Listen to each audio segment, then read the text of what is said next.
Hola, ¿qué tal? Otra semana y otro Solidaridad. Hoy hablaremos de un espacio de encuentro, el local Cambalache de Oviedo, y también charlaremos con Eduardo Romero, uno de los integrantes de ese colectivo, y que además es autor de diversas publicaciones, tanto individuales como colectivas, entre las que vamos a destacar ¿Quién invade a quién?, el Plan África y la inmigración, su escrito más reciente y que ahora pues anda presentando por Asturias.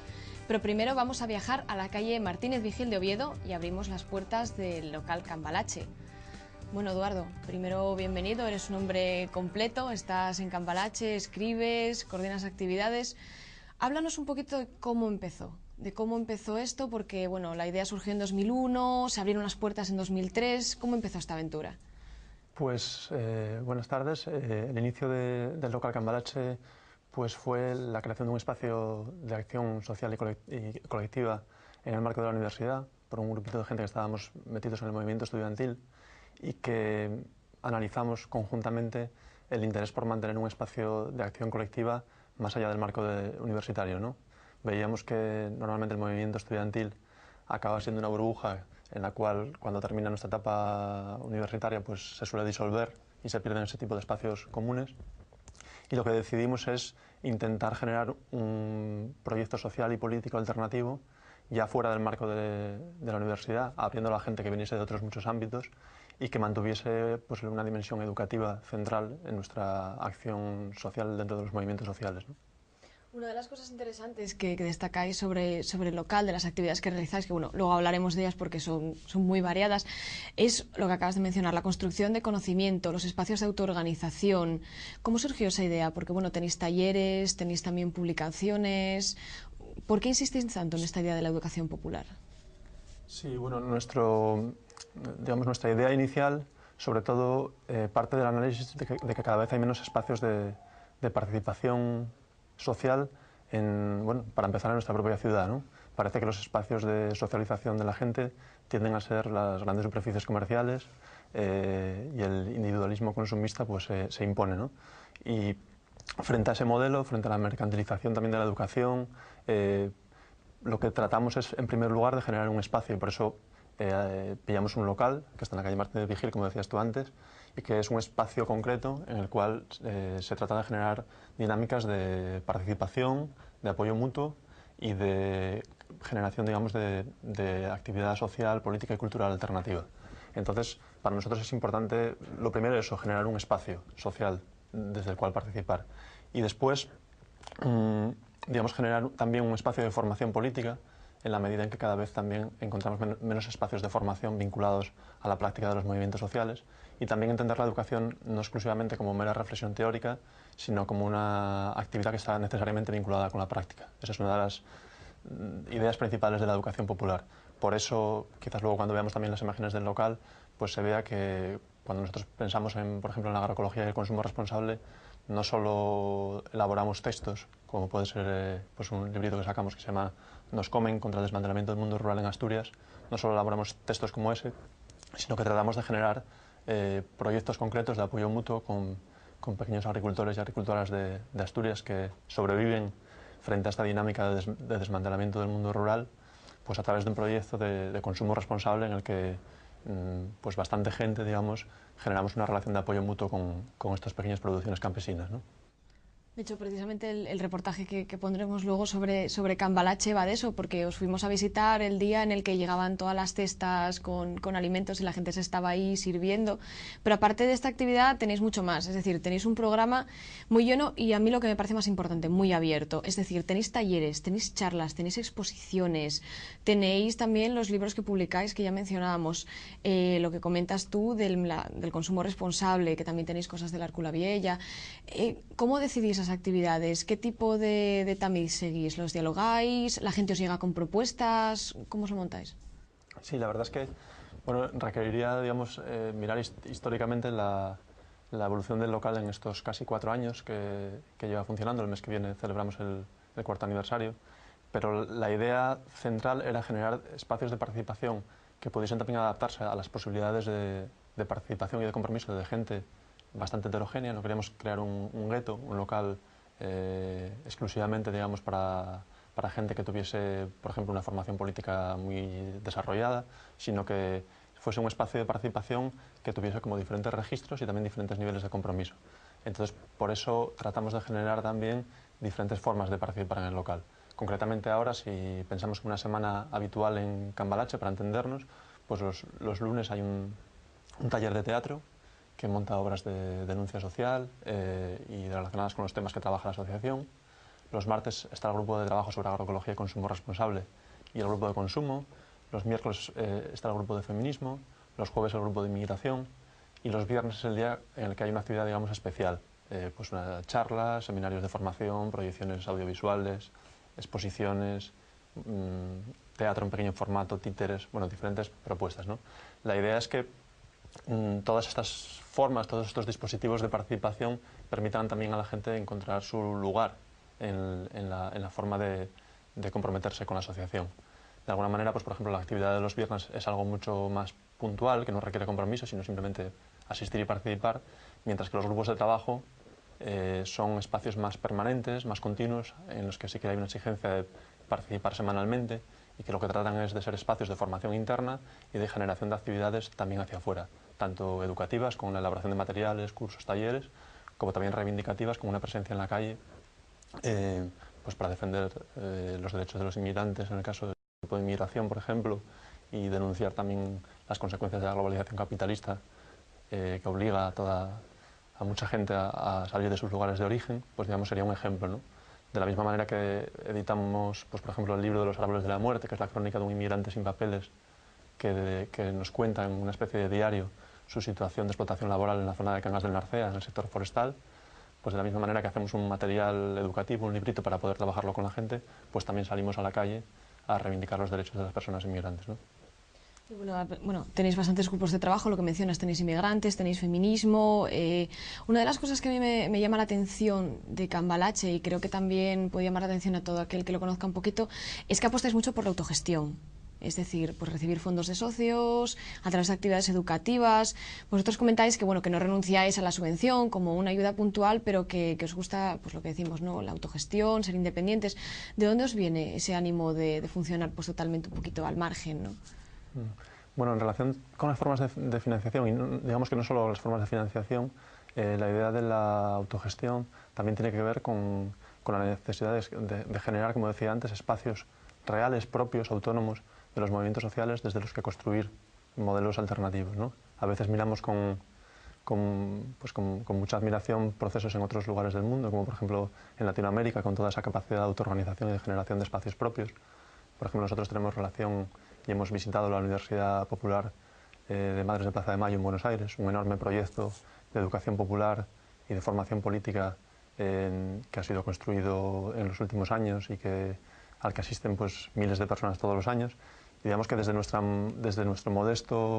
modesta experiencia, lo que tratamos también es de no construir no solo discursos, no solo teorías, sino pues espacios concretos, relaciones sociales concretas que transformen nuestras vidas aquí y ahora. Es decir, no solo establecer unos principios, sino intentar llevarlos a la práctica, ¿no?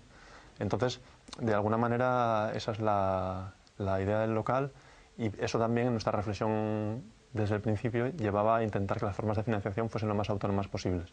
Nuestra ideal, digamos, sería que fuésemos completamente autogestionados, que no es el caso actualmente, pero sí que más de las 3/4 partes de la financiación del local vienen por vías autogestionadas. Pues, como bien decías, por las cuotas de los socios y las socias que tenemos, por el funcionamiento de nuestra editorial y una pequeña librería asociativa, que es pequeña pero que ha ido creciendo en los últimos meses en la asociación, y por múltiples actividades que vamos generando. También la librería viaja a diferentes jornadas, en una especie de librería itinerante, por diferentes actividades que se hacen en otros lugares.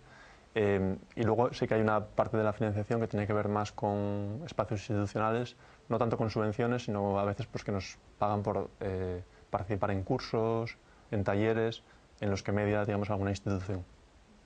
Y bueno, antes de hablar de un poquito de las próximas acciones que vais a realizar, tanto en el local como acciones de calle, yo creo que podemos pasar a la parte de papel, ¿no? A la parte de los libros en las que tú estás pues muy vinculado, porque tenéis publicaciones colectivas, pero tú también tienes tus publicaciones individuales.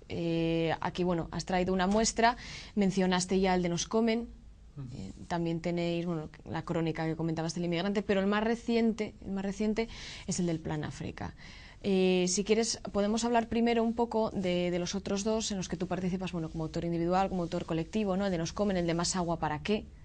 Si quieres, hablamos primero un poco de esos y luego pues ya pasamos al del Plan África. Vamos a empezar, yo creo, primero por Nos Come, ¿no? Antes mencionabas los centros comerciales y ese, bueno, pues está íntimamente relacionado con nuestra forma de consumo.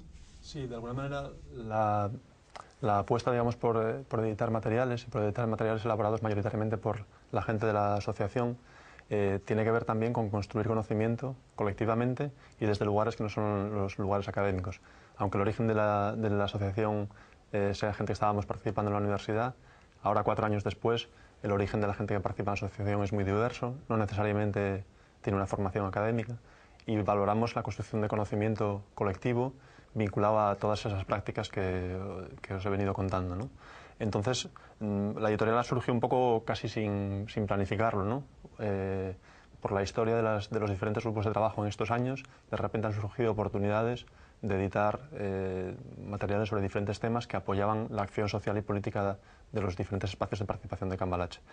Y de alguna manera los títulos que hemos publicado reflejan también nuestra intención de vincular y de denunciar las consecuencias de la globalización capitalista tanto en los países del sur, en los países de las periferias, como en nuestros contextos más locales.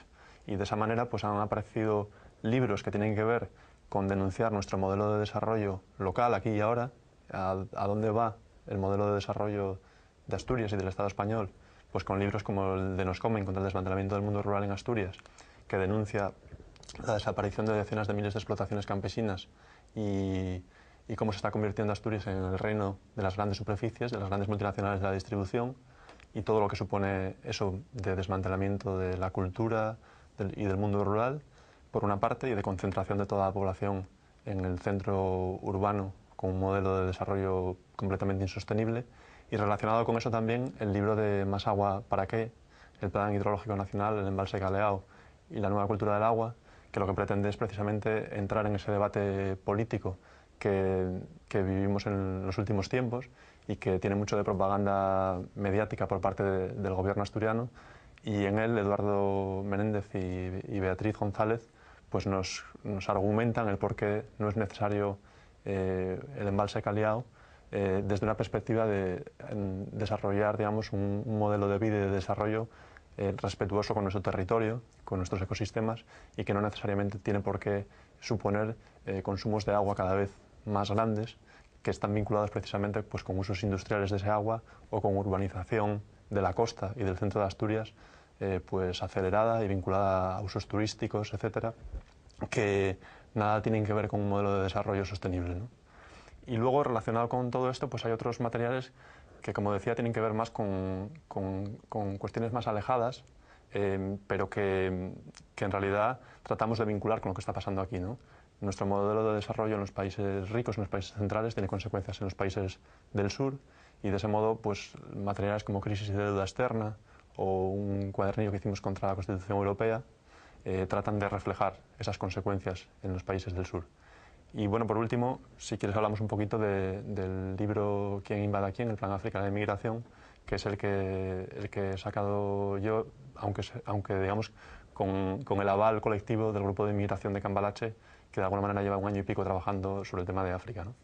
Sí, podemos hablar si quieres brevemente de ello, aunque supongo que lo sacaremos de forma individual en otro programa. Así que si quieres lo que no puedes hablar es un poquito de qué va, para que la gente que esté interesada pues que acuda a alguna de las presentaciones, saber un poquito más extensamente, pues como tú explicas ahí, una actividad, vamos, que has desarrollado durante bastante tiempo, porque es un libro que tiene presencia, no es precisamente un cuadernillo.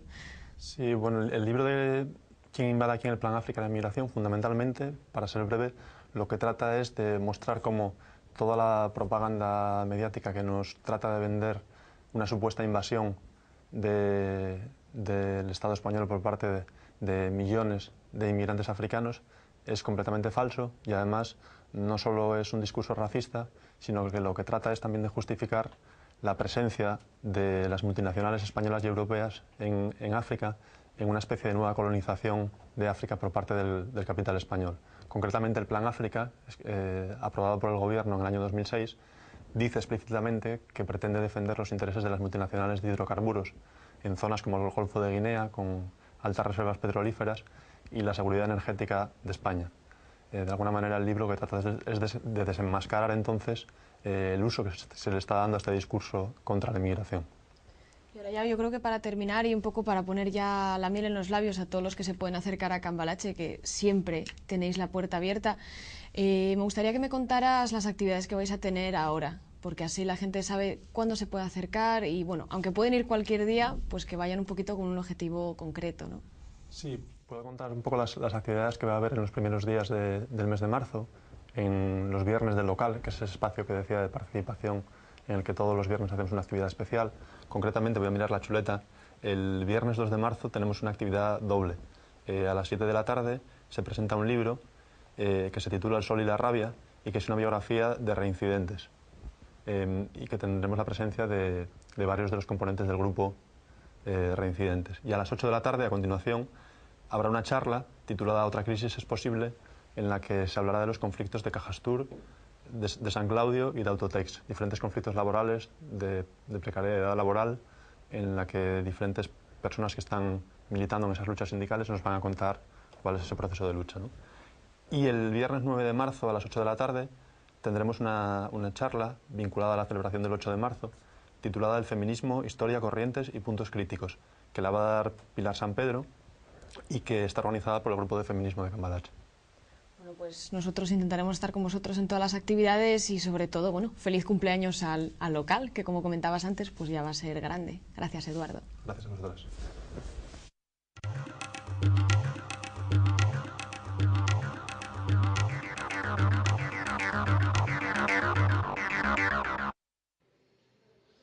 Como una imagen vale más que 1000 palabras, ahora os ofrecemos unas cuantas de local Cambalache, con todas sus áreas. La sala múltiple, en la que se exponen muestras de todo tipo, se imparten clases, charlas, talleres. La librería y el mercado de productos ecológicos, que funciona a base de pedidos semanales de productos de primera necesidad, tales como verduras, pastas, pan y derivados, aceite, mayoritariamente de productores locales. Al agruparse como consumidores, la compra se realiza directamente al productor, eliminando intermediarios, por lo que la diferencia de precio no es tan grande con respecto a cualquier producto de supermercado.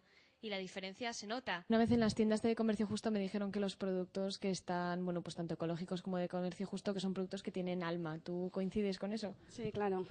Es que ya no es solamente lo que comas, sino cómo se ha producido, a quién estás ayudando, qué forma de vida decides elegir. O sea, no es solamente el comer una cosa que no tenga contaminantes, es toda una filosofía de vida que va por detrás. Y aparte de eso, bueno, se nota en el sabor, claro. Hombre, claro, está mucho más bueno, se nota un montón. Así que ya lo sabéis, siempre sois bienvenidos en el local Cambalache, un espacio plural para compartir otra perspectiva y que ahora está de aniversario. El Centro Municipal de Arte de Avilés nos lleva de viaje por todo tipo de culturas de la mano de sus juguetes, que nos permite ver cómo todos compartimos elementos comunes. Hasta el 9 de marzo podremos disfrutar con esos pequeños elementos que nos permiten conocer otras realidades no tan distantes de la nuestra. A lo largo de la historia, el juego ha sido clave para relacionarnos, para aprender a respetar normas, disfrutar. La exposición Juegos del Mundo pretende favorecer el conocimiento de otras culturas y sensibilizar sobre la situación de los derechos del mundo. Bueno, el sentido más bien de la exposición de Taller de los Juegos del Mundo es que los chicos conozcan un poco que los diferentes juegos que ellos juegan aquí en España, en su tierra, han nacido en otros sitios y de esa manera que ellos se puedan acercar a diferentes culturas. Recorriendo los diferentes continentes descubrimos sus juegos. En el África subsahariana veremos el agualé como juego de estrategia, el más antiguo de la humanidad. En Europa Central se recuerdan los juguetes de hojalata a raíz de la Revolución Industrial. En el Magreb llama la atención las muñecas cativa. Mostrarle más que todo a los niños también, que hay muchos niños en diferentes partes del mundo que no pueden jugar porque bueno, tienen que estar trabajando, realizando trabajos peligrosos, como niños que realizan trabajos en minas, en la agricultura, que se relacionan con pesticidas y todo eso, aparte de otros niños que también van a la guerra, que son víctimas de las minas antipersonas, que son huérfanos, que son desplazados, tienen que ser refugiados a otros países o entre el mismo país, pero en otras fronteras de su país, etcétera. Entonces, para que los niños de aquí, pues de España, se den un poquito cuenta de la realidad de que hay en diferentes partes del mundo. También hay unos niños pero que no pueden jugar. Los visitantes pueden tocar y jugar con diversos juguetes y existen actividades complementarias que incluyen talleres, proyecciones o recitales de cuentos. Miembro permanente del Foro de Pueblos Indígenas de la ONU, exministra de Asuntos Exteriores de Ecuador, escritora, intelectual, Nina Pacari parecía tener todo en su contra. Era mujer, india y pobre, y tras su paso por la política de su país, ahora es una de las cabezas visibles del movimiento indigenista de Ecuador, y nos dedicó un poquito de su tiempo. Nina Pacari desafió sus orígenes. Era una mujer de origen humilde e indígena. 3 características que a priori podrían jugar en su contra y que ahora enarbola como una bandera de dignidad y reivindicación. Ahora escribe y viaja, creando conciencia sobre las comunidades indígenas de Ecuador, la globalización y el problema de la emigración. Nina nos habló del reconocimiento de sujetos diferenciados y la importancia de la escucha de la voz de los poblados indígenas. En relación a los pueblos indígenas se coloca un primer parámetro que es el del reconocimiento de sujetos diferenciados en cuanto a derechos y ejercicio de derechos. Pero más allá del reconocimiento también está una especie de reparación histórica, que en otros términos se puede decir procesos de inclusión necesarios, ya no solamente para permitirle que tenga un modo de vida, de empleo, en fin, sino para las decisiones políticas. Entonces nosotros decimos compartir lo que es el ejercicio o la gestión pública, lo que es la riqueza y la redistribución, y por lo tanto una convivencia de culturas, de pueblos, de visiones, y lo que abogamos últimamente, ¿no? La convivencia de racionalidades, es decir, no solo reconocer y admitir que somos distintos y que ejerzamos unos derechos, no solo compartir espacios en toma de decisiones, sino plenamente estar conscientes que hay una convivencia de racionalidades y que, por ejemplo, poniéndonos como parte de lo que implica el concepto de desarrollo, no solo sea para arrasar a unos pueblos, no solo sea para acumular una cuanta riqueza en los mismos de siempre, sino que pueda ser, de hecho, para una convivencia con la naturaleza, con la sociedad, con la política, y que de pronto nos veamos en un mundo más humano, más compartido, más justo, digamos, en otras palabras, ¿no? La convivencia y el respeto a las diferentes cosmovisiones, así como el diálogo como herramienta de construcción, resultan clave a la hora de afrontar ataques a las diversas identidades que componen una sociedad plural.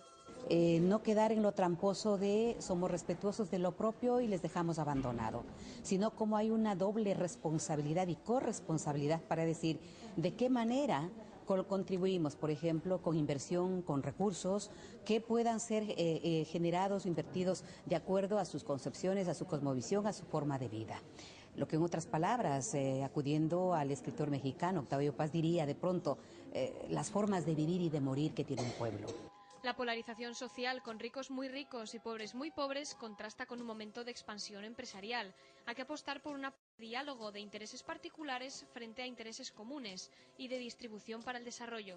Las transnacionales deberían aportar, en este caso, dejando a un lado su interés privativo por la concentración y permitiendo una mayor justicia y una mayor reconcentración. Resulta paradójico que en tiempos de crecimiento, tanto en América Latina, crecimiento económico, tanto en Europa o en los países desarrollados, pero sobre todo en América Latina, también el crecimiento de la pobreza es preocupante.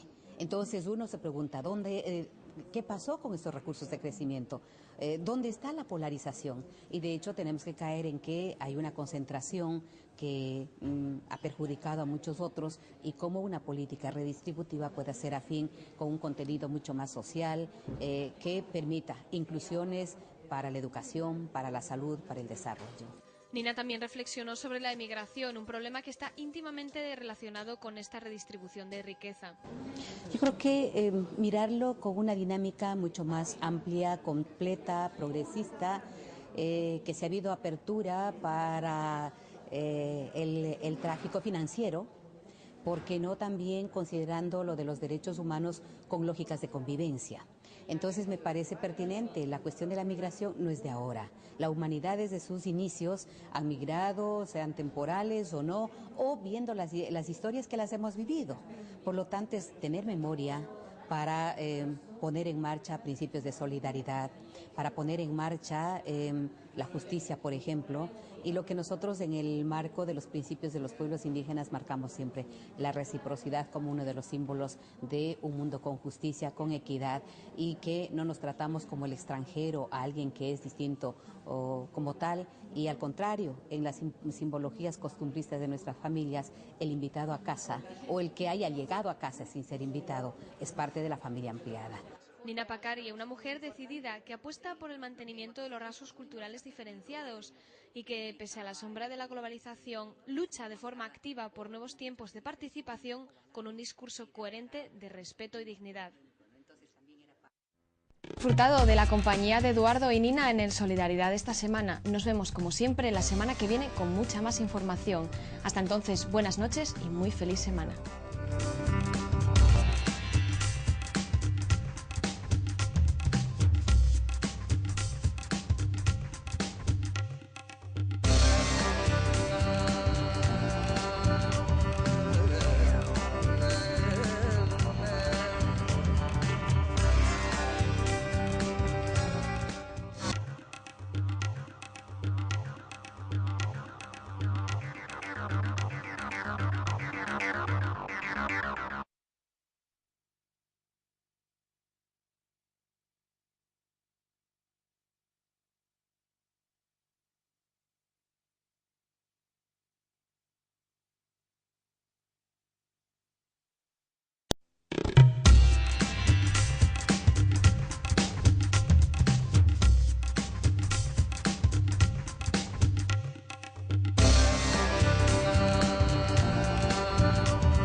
Hola, ¿qué tal? Otra semana y otro Solidaridad. Hoy hablaremos de un espacio de encuentro, el local Cambalache de Oviedo, y también charlaremos con Eduardo Romero, uno de los integrantes de ese colectivo, y que además esas cosas interesantes que destacáis sobre el local, de las actividades que realizáis, que bueno, luego hablaremos de ellas porque son muy variadas, es lo que acabas de mencionar, la construcción de conocimiento, los espacios de autoorganización. ¿Cómo surgió esa idea? Porque bueno, tenéis talleres, tenéis también publicaciones. ¿Por qué insistís tanto en esta idea de la educación popular? Sí, bueno, nuestra idea inicial, sobre todo, parte del análisis de que cada vez hay menos espacios de participación social, para empezar, en nuestra propia ciudad, ¿no? Parece que los espacios de socialización de la gente tienden a ser las grandes superficies comerciales y el individualismo consumista pues, se impone, ¿no? Y en el marco de la universidad, por un grupito de gente que estábamos metidos en el movimiento estudiantil y que analizamos conjuntamente el interés por mantener un espacio de acción colectiva más allá del marco universitario, ¿no? Veíamos que normalmente el movimiento estudiantil acaba siendo una burbuja en la cual, cuando termina nuestra etapa universitaria, pues se suele disolver y se pierden ese tipo de espacios comunes. Y lo que decidimos es intentar generar un proyecto social y político alternativo ya fuera del marco de la universidad, abriendo a la gente que viniese de otros muchos ámbitos y que mantuviese pues, una dimensión educativa central en nuestra acción social dentro de los movimientos sociales, ¿no? Y frente a ese modelo, frente a la mercantilización también de la educación, lo que tratamos es, en primer lugar, de generar un espacio, y por eso pillamos un local que está en la calle Martínez Vigil, como decías tú antes, y que es un espacio concreto en el cual se trata de generar dinámicas de participación, de apoyo mutuo y de generación, digamos, de actividad social, política y cultural alternativa. Entonces, para nosotros es importante, lo primero es eso, generar un espacio social desde el cual participar. Y después, digamos, generar también un espacio de formación política, en la medida en que cada vez también encontramos menos espacios de formación vinculados a la práctica de los movimientos sociales. Y también autor de diversas publicaciones, tanto individuales como colectivas, entre las que vamos a destacar ¿Quién invade a quién?, el Plan África y la inmigración, su escrito más reciente y que ahora pues anda presentando por Asturias. Pero primero vamos a viajar a la calle Martínez Vigil de Oviedo y abrimos las puertas del local Cambalache. Bueno, Eduardo, primero bienvenido, eres un hombre completo, estás en Cambalache, escribes, coordinas actividades. Háblanos un poquito de cómo empezó esto, porque bueno, la idea surgió en 2001, se abrieron las puertas en 2003. ¿Cómo empezó esta aventura? Pues buenas tardes. El inicio del local Cambalache pues fue la creación de un espacio de acción social y colectiva